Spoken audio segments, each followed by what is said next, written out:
말의 의미를 보면은 단순히 우리가 생각하는 것처럼 그리스도를 따르고 믿고 또 추종하는 사람이라고 생각이 되지만 그 근본적인 의미에 있어서는 그것과 비교되지 않는 더 깊은 의미가 있습니다. 그리스도인이란 단순히 그리스도를 따르는 사람만이 아니라 그리스도 안에 거하고 또 그 안에 그리스도께서 거하는 완전한 연합과 하나 되는 비밀을 얻은 자가 그리스도인입니다. 고린도서 5장 17절 말씀에 그런즉 누구든지 그리스도 안에 있으면 새로운 피조물이라 보라 이전 것은 지나가시니 새 것이 되었도다.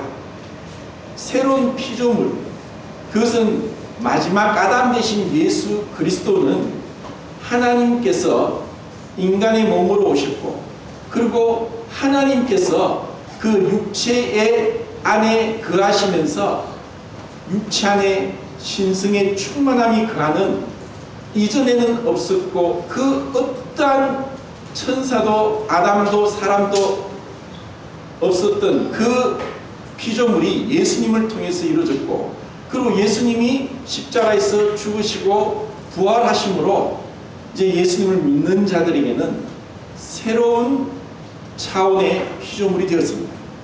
요한복음 14장 20절에 아버지께서 내 안에 계시고 내가 아버지 안에 있는 것 같이 너희가 내 안에 있고 내가 너희 안에 있는 것을 너희가 알 것이다. 이게 무슨 말입니까? 그냥 단순히 어떤 말장난이 아닙니다. 흔히 그런 얘기를 하죠. 어떤 과거에 있었던 TV 드라마에 사랑을 표현하는데 남자가 그 여자에게 이야기했습니다. 가슴을 탁 가리키면서 이 안에 너 있어. 사실 그것은 사랑한다는 것은 그 안에 그 마음에 가득 차는 것입니다. 앉아놨으나 당신 생각, 무심코 그린 동그라미, 당신의 얼굴, 하여튼 그런 노래 있듯이 이제 예수님의 사랑 안에서 그 사랑을 받았고 사랑을 알고 그리고 그 사랑을 받았기 때문에 예수님을 사랑할 수 있는 자, 그 자가 그리스도인입니다. 성경에는 이 그리스도인의 이름이 여러 가지로 나오는데 하나하나 적어보겠습니다. 자, 그리스도인은 새로운 피조물로 우리 안에 하나님이 계신다. 그것은 성령님이 우리 안에 계시면서 성령님이 우리 안에 들어오실 때 그때는 언제인지 알지 못하고 또 우리가 깨달을 수 없는 그 순간에 우리 안에 오십니다. 그럼 어떻게 그분이 우리 안에 오시느냐? 바로 예수님께서 십자가에서 흘리신 피를 믿을 때 우리는 정결하게 됩니다. 우리가 모든 죄를 용서받는 것은 노력도 아니고 결심도 아니고 선행도 아니고 어떠한 종교적인 행위가 아니라 단순히 2000년 전에 예수님이 단번에 영원히 흘리신 십자가의 피로 우리의 모든 죄가 용서받는 것이고 이것을 좀 더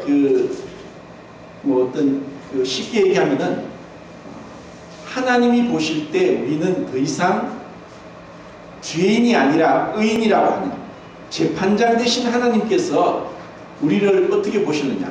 예수님을 믿었다는 것은 그 십자가의 피로서 이제 우리 위에는 죄가 없다는 거예요. 하나님은 이제 일사부재리의 원칙이라는 형법의 그 원칙이 있는데 한 번 죄를 인해서 형벌을 내린 것에 있어서 더 이상 형벌을 내리지 않는다는 것입니다. 이것을 알 때 그리스도 예수 안에 있는 자는 결코 정죄함이 없나니 그리스도 예수 안에 있는 생명의 성령의 법이 죄와 사망의 법에서 너를 해방하였습니다. 이런 그 엄청난 그 말씀이 깨달아지고 나는 이제 죄로 인하여서 더 이상 심판받지 않는다. 주님께서 이 세상을 심판하러 오실 때 나는 담대하게 기쁨으로 즐거움으로 그분 앞에 설 수 있다고 하는 믿음이 바로 구원의 확신입니다. 지난주에 말씀드린 것처럼 노아의 홍수 사건과 같이, 아브라함의 할례와 같이, 그리고 모세가 그 홍해를 건너서 완전히 애국과 바로 왕으로부터 벗어난 것처럼 우리는 주님의 은혜로 하나님 앞에 죄사함 받고 죄를 용서함 받았을 뿐 아니라 그리스도의 피가 우리의 모든 죄를 깨끗하게 하시고 그리고 우리를 의롭다 하신다. 그 피를 인하여 믿음으로 말미암아 의롭다함을 얻었다고 하는 로마서 5장 말씀이 이제 우리에게 확신이 됩니다. 그러고 나서 정말 주님을 찬양하고 주님을 사랑하고 감사가 되고 천국에 대한 소망이 생기고, 아, 이제 나도 천국을 갈 수 있겠구나, 나도 천국을 간다, 주님이 나를 사랑하시고 나를 받으셨다 하는 그 믿음을 갖게 됩니다. 그러고 나서 이제 어떠한 일이 있느냐, 마치 이스라엘 백성이 홍해를 건넜고 더 이상 애국 사람을 다시는 보지 않고 그렇게 애국으로부터 벗어났는데 그들이 간 곳은 광야였고, 광야에서 물이 없고 먹을 것이 없고, 그리고 그 뜨거운 떼약볕에서 아무런 낙도 없는 곳에서 그들은 이제 다시 애굽이 생각납니다. 그리고 그곳에서 먹던 음식이 생각납니다. 아이고, 차라리 그곳에서 죽었으면 좋았을 걸 왜 우리가 여기 왔는가 하는 그런 불평과 원망이 일어납니다. 그와 동일하게 우리가 구원 받았을지라도 실질적으로 우리 안에는 여전히 죄가 있습니다. 그리고 어떠한 어려움이나 어떤 그 곤란한 지경에 닥쳤을 때 나도 모르게 자연스럽게 구원받지 않은 옛사람의 습관이 불쑥불쑥 드러나고 따라가고 그 가운데 얽매이는 그런 모습을 우리는 경험하게 됩니다. 그럴 때 우리는 어떻게 이것을 이겨나가는가? 그것은 말씀 안에서 말씀을 듣고 배움을 갖는 가운데 이제 그리스도인뿐 아니라 그리스도의 제자가 되었습니다.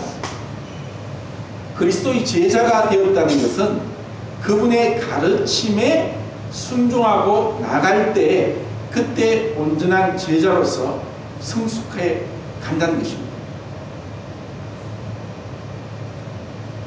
그리스도인이라고 예수님을 믿는다고 하면서 예수님의 말씀에 대해서, 가르침에 대해서 받지 않을 때 우리는 설사 그것이 하나님의 은혜로 구원을 받았을지라도 자기 마음대로 다룬받지 못하고 훈련받지 못하고 그리고 배우지 못한 가운데 자라게 됩니다.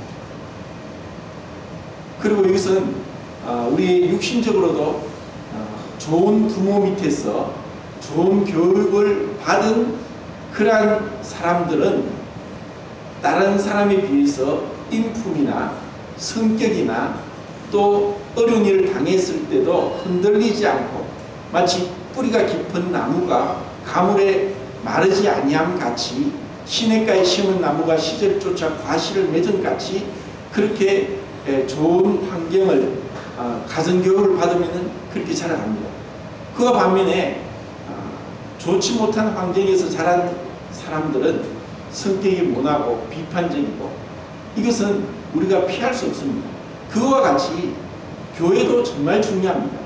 교회는 많은 사람이 모이고 멋진 예배당이 있고 하는 것도 사실 뭐 전혀 우리가 도외시할 수 없는 문제지만 더 중요한 것은 거듭난 그리스도인들이 모이고 그리고 그들이 하나님의 가족으로서 서로 사랑하고 존경하고 겸손하고 그리고 말씀을 따라서 주님의 형상을 닮아가고자 할 때 그런 교회에서 자라면 우리는 비록 흔들리고 어려움이 올지라도 다시 일어설 수 있습니다.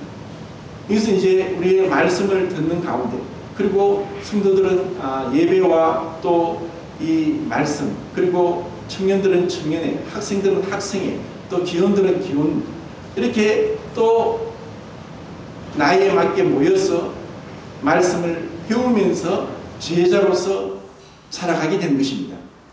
이것은 생명이기 때문에 우리 육신의 생명이 점점 키가 크고 자라듯이 지식이 늘어가듯이 그리스도의 제자는 이렇게 배우는, 학습하고 배우는 가운데 온전하게 자랄 수 있다는 것입니다. 그리고 또 하나는 이제 하나님의 자녀다. 요한 1서에 보면은 두 자녀가 있습니다. 하나님의 자녀와 마귀의 자녀. 이 세상에는 두 자녀밖에 없습니다. 그렇기 때문에 우리 교회에서는 먼저는 다른 것을 보지 않습니다.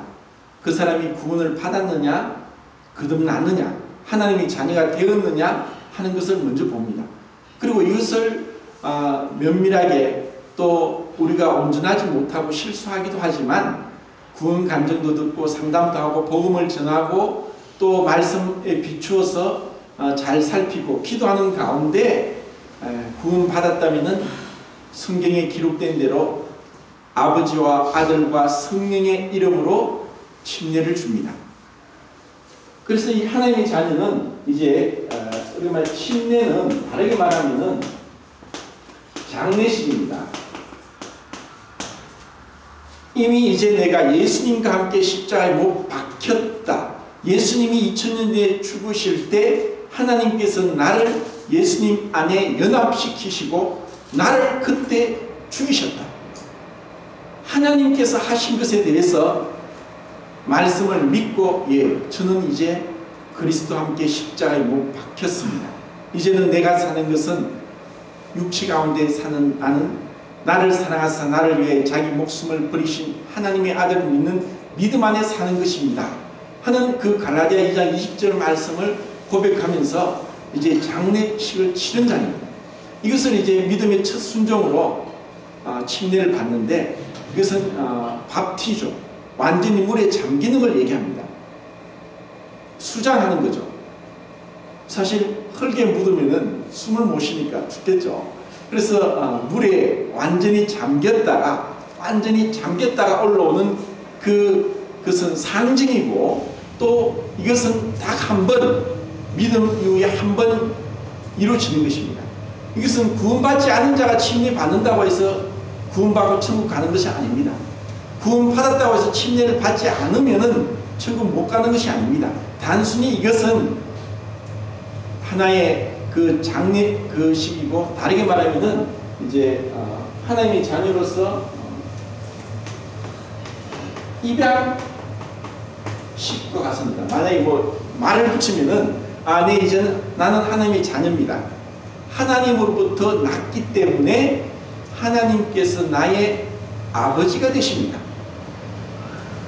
너희가 진리의 말씀 그 구원의 복음을 듣고 마음으로 믿어 약속의 성령으로 인치심을 받았으니 하나님께서 그 아들의 영을 우리 마음의 가운데 보내사 아바 아버지라 부르게 하시느니라.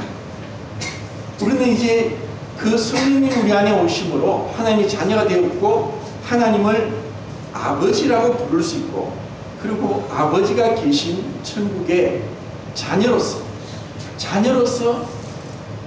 아무런 거리낌 없이 우리의 어떠한 상태나 어떠한 모습에 상관이 없이 갈 수 있다고 하는 고백이 이제 우리에게 있게 된 것입니다.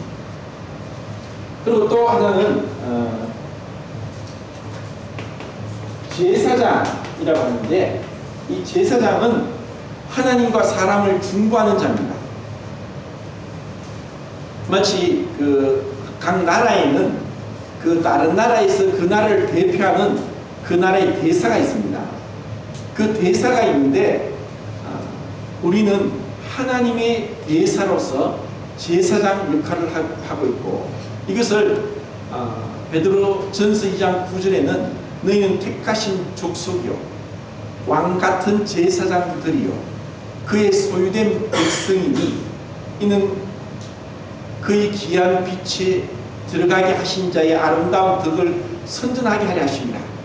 우리는 이제 이 세상에 살면서 죄인들에게 여전히 하나님의 심판 아래서 지옥 갈 수밖에 없는 자를 향하여서 중보하고 하나님께로 인도하는 제사장 임무, 하나님의 대사의 임무를 맡은 자와 같습니다. 그리고 이 제사장은 왕같은 제사장이라고 했는데, 요한계시록에 보면은 주님께서 우리로 하여금 왕같은 제사장이 되게 하셨다. 충성된 증인으로 죽은 자들 가운데서 먼저 나시고, 또 사람들을 피로 사서 하나님께 우리를 사랑하사 그의 피로 우리 죄에서 해방하시고, 우리를 그의 하나님을 위해서 나라와 제사장을 삼으셨다. 우리를 그 제사장으로 삼기 위해서 예수님이 십자가에서 피를 흘리셨다는 것. 그러므로 이제는 우리는 아론의 자손들만 되었던 제사장이 아니라 예수님의 피로서 거듭나서 하나님의 제사장이 된 것입니다. 이 제사장 직분을 감당하는 것은 세상에 나가서 복음을 전파하는 것입니다. 제사장들은 반드시 제사장이 위임식을 한다 할 때 히브리에 보면은 손을 채운다는 것입니다. 손을 채운다는 것은 빈손으로 하나님께 나갈 수 없습니다. 우리가 하나님께 나가기 위해서 그 제사장들은 반드시 흠없는 제물이 있어야 했습니다.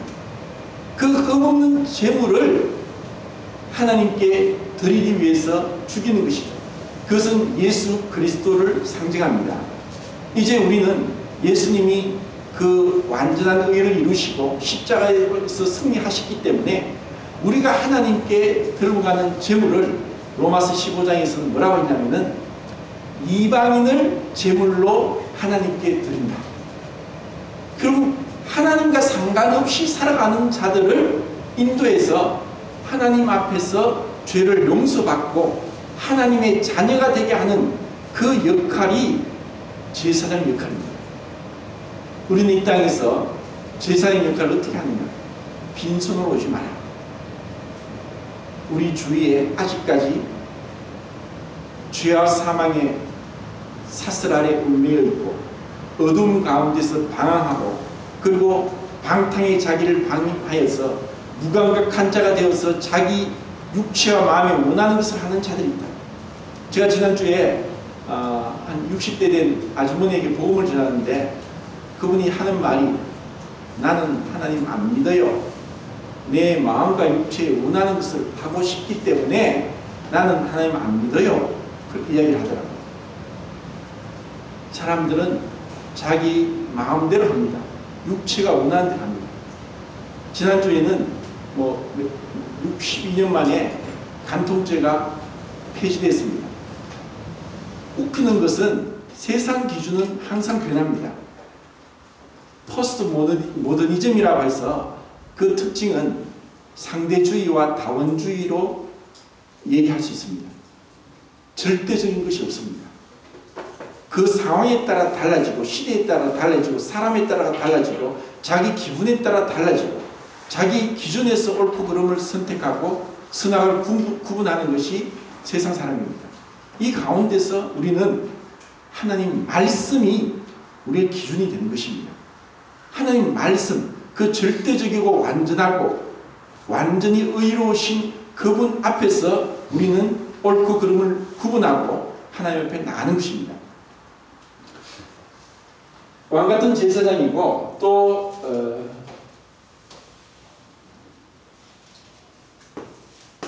그리스도의 신부라고 있습니다. 그래서 이 침례식은 다르게 말하면 결혼식, 누군가 사랑해서 같이 살면 되지만 만인들한테 공포해서 나는 이제 이 사람과 부부가 되었다고 결혼식을 올리는 것은 이미 그 전에 사랑하기 때문에 결혼식을 올리는 거죠. 그리고 결혼식은 한 번 하면 되고 사람들에게 알리는 것입니다. 우리의 침례식은 이제 나는 예수님과 하나가 되었습니다. 그분이 내 안에 계시고 내가 그분 안에 계시고, 그리고 우리는 그분의 신부로서 이 결혼식을 이 땅에서 예행 연습을 하는 것 같습니다. 그리고 세상 사람에게, 성도들에게 이제 나는 죽었다가 다시 살아나고 그리고 예수님과 한 몸이 되어서 그분을 따라갑니다.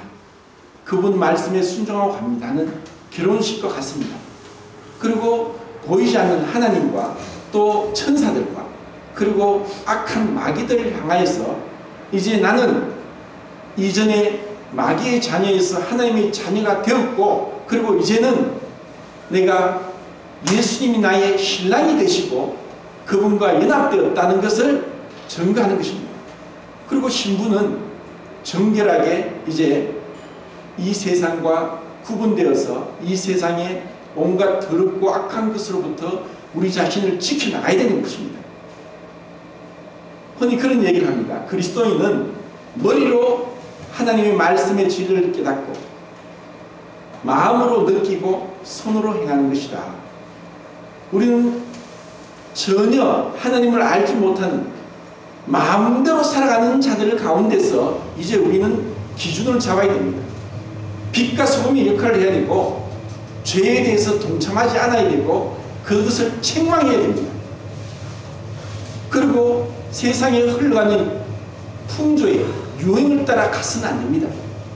너희는 마음을 새롭게 함으로 변화를 받아 이 세대를 본받지 말라. 우리는 이 세대를 본받지 아니하면서도 이 세상에 있고 그리고 그들을 주님께 인도해야 되는, 그러다 보니까 쉽게 우리가 그들에게 동조되고 오염될 수 있습니다. 그것을 이길 수 있는 것은 모이기를 힘쓰는 것입니다. 그것을 이제 형제라는 표현을 합니다. 형제가 연합하여 동감을 지그리 아름다운 것. 예수님이 부활하시고 나서 제자들을 향하여서 너희들이라고 하지 않았고 내 형제라는 표현을 합니다. 히브리서 2장에는 거룩하게 하시는 자와 거룩하게 함을 입은 자들이 하나 있으난지라 그러므로 형제라 부르기를 부끄러워하지 아니하시고 우리를 미리 아신 자를 그 하나님의 맏아들의 형상을 본받게 하기 위하여 우리를 부르셨습니다. 우리는 이제 우리의 맏형 되시는 예수 그리스도의 형상을 본받아 따라가는 자, 그 주님의 형상이 우리에게 새겨지도록 주님 말씀을 순종하고 말씀과 기도로 그리고 모이기를 힘쓰면서 형제 사랑, 형제 우애를 배우는 곳이 교회입니다. 교회 안에서 우리는 함께 부딪혀야 됩니다. 그렇기 때문에 이 교회는 얼마나 중요하냐면 개인적으로 성경을 읽고 기도하고 찬송하는 그런 신앙이 아무리 좋더라도 관계 속에서 부딪히고 그리고 이전에는 나의 유익, 나의 기쁨, 나의 즐거움, 나의 기호 이런 것을 쫓았다면 이제 우리라는 것, 우리 한 몸이 된 한 가족, 형제 자매들과의 관계와 그 의무를 충실히 하기 위해서 또 보이지 않는 주님을 섬기는 것은 보이는 우리 지체들을 섬기는 것 같습니다. 각자 학교에서나 직장에서 상사를 섬기는 것은 주님을 섬기는 것과 같고 교회 안에서 나이 드신 우리 부치님 모치님들은 우리의 부모님과 같습니다. 우리의 부모님과 같이 우리는 그렇게 생각하고 존경하고 그렇게 그분을 섬겨야 됩니다. 그리고 나이가 든 분들은 형과 같고 누나와 같고 또 동생과 같은 그런 가족 관계 속에서 허물 없이 그리낌 없이 자연스럽게 또 때로는 우리가 이 세상을 살아가면서 때가 묻고 죄의 오염이 되기도 합니다. 그러면 우리에게 함께 이런 구원 간증뿐 아니라 생활 간증 속에서 실패하기도 하고 죄에 빠지기도 했을 때 고백하면서 관계를 회복해야 됩니다.